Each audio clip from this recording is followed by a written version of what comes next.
Defending champion Jannik Sinner dismissed number 8 seed Alex de Minaur 6-3, 6-2, 6-1 to reach the Australian Open semifinals Wednesday and extend the country's decades-long wait for another homegrown men's singles Grand Slam champion.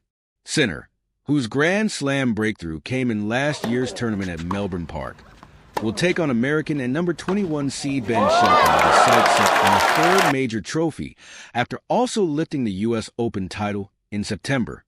Defeat extinguished local favorite de Minaur's ambitious bid to end Australia's 49-year wait for a men's champion since Mark Edmondson's triumph, but fans at a packed Rod Laver Arena gave him a standing ovation for his valiant effort. "I feel like today I was feeling everything," Sinner said. "When you break so early in each set, it's a bit easier. But he's a tough competitor, an amazing player. So many people came here for him tonight, but it was an amazing atmosphere. We know each other quite well. We played so many times. We know each other's game, so we try to prepare in the best possible way. These matches can go quickly, but things can change fast." De Minaur had a mountain to climb from the start, with the 25-year-old needing a first victory over Sinner in their 10th meeting to become the first man from his nation to reach the Australian Open semifinals since Leighton Hewitt 2 decades ago. The early exchanges were encouraging and resembled a game of pinball, with some big baseline hitting from both players, before Sinner broke for a 3-1 lead that laid the platform for the 23-year-old to clinch the opening set. Sinner showed no signs of the illness that made him struggle in his last match as he broke early in the second set, hitting a spectacular swatted cross-court forehand winner to leave his opponent looking a little demoralized. "Yesterday was an easy day. I played just 30 to 40 minutes with my coaches in practice," Sinner said. "They gave me a good rhythm. I feel when you're young, you recover fast. It's a bit different. I really like to sleep, so I rested in the best possible way to recover and try to be ready." Sinner breezed through the first 3 games of the third set and quickly wrapped up the match, finishing it with one final break of serve.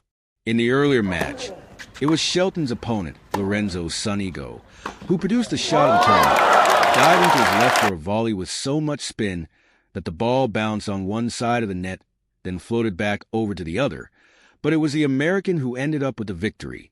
The left-handed Shelton did some entertaining of his own, including earning cheers by doing a couple of push-ups after tumbling in the concluding tiebreaker, and reached his second Grand Slam semifinal at age 22 by beating the unseeded Sonigo 6-4, 7-5 for the 6, 7-6-4.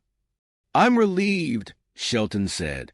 "Shout out Lorenzo Sonigo because that was some ridiculous tennis."